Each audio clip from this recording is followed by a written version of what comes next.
One issue with watching YouTube videos is just how confusing they can be, especially if a guy just sits there and talk.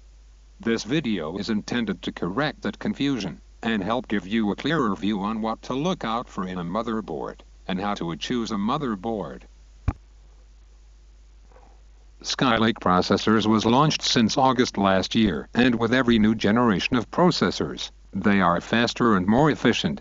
What is special about Skylake is that it is the first consumer processor that utilizes DDR4, M.2 SSD and USB 3.1. However, Skylake also raised the price of its LG1151 motherboard. As a result of the price increase in motherboard, Skylake motherboard can have an extreme range in price from as low as $100 to $600, which is equivalent to the price of an X99 Intel Extreme system, which isn't suitable for consumer. Therefore, before you decide to make a DIY PC or purchase a pre-built PC, it is important that you read the factors to consider when choosing a motherboard. The first factor is price, and it is related to the size, chipset and features of the motherboard. The next is size, followed by chipset. The number of fan headers as a factor is surprising, but it is important that there are enough fan headers to power all the fans to keep your system cool.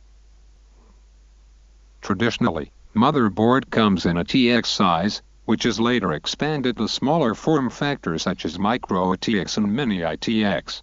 Larger board comes with more advantage, but smaller board is great for saving space. The size of the motherboard no longer matter, as the price is determined more by the chipset and features of the motherboard. The 3 chipset of Skylake starts from H110, which is intended to replace H81 as a budget chipset. It comes with PCIe 3.0x16, which ensures that the latest graphic cards suffer from no bottleneck. 4 SATA 3 ports means that you can have 4 SSD, but if you intend to use spinning hard drive, SATA 2 is still reliable. H110 also comes USB 3.0.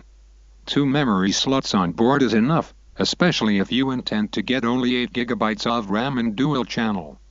The lack of RAID support does not matter because RAID is expensive compared to the price of the budget H110. H170 is the mainstream chipset, which comes with the full features of Skylake such as M.2 SSD, DDR4 and USB 3.1. Asus H170 Pro Gaming also looks ridiculously badass in this picture.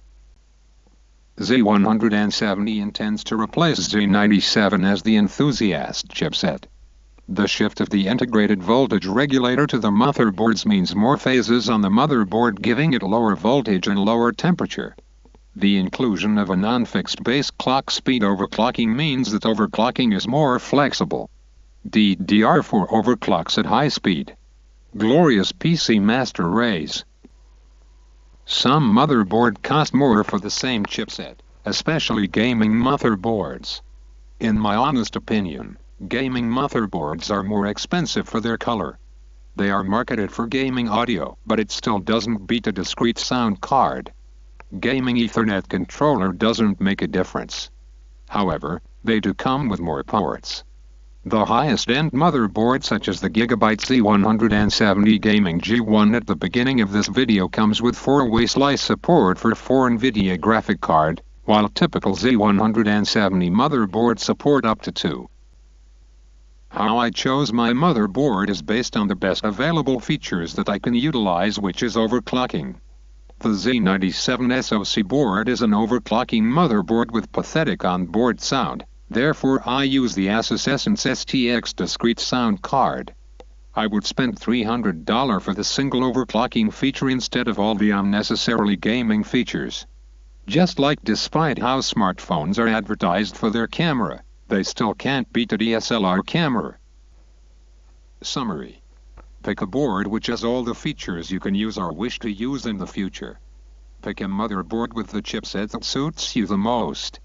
Pair Skylake processors appropriately with the type of chipset, especially if you are getting someone to build your PC for you. Thank you for watching this video.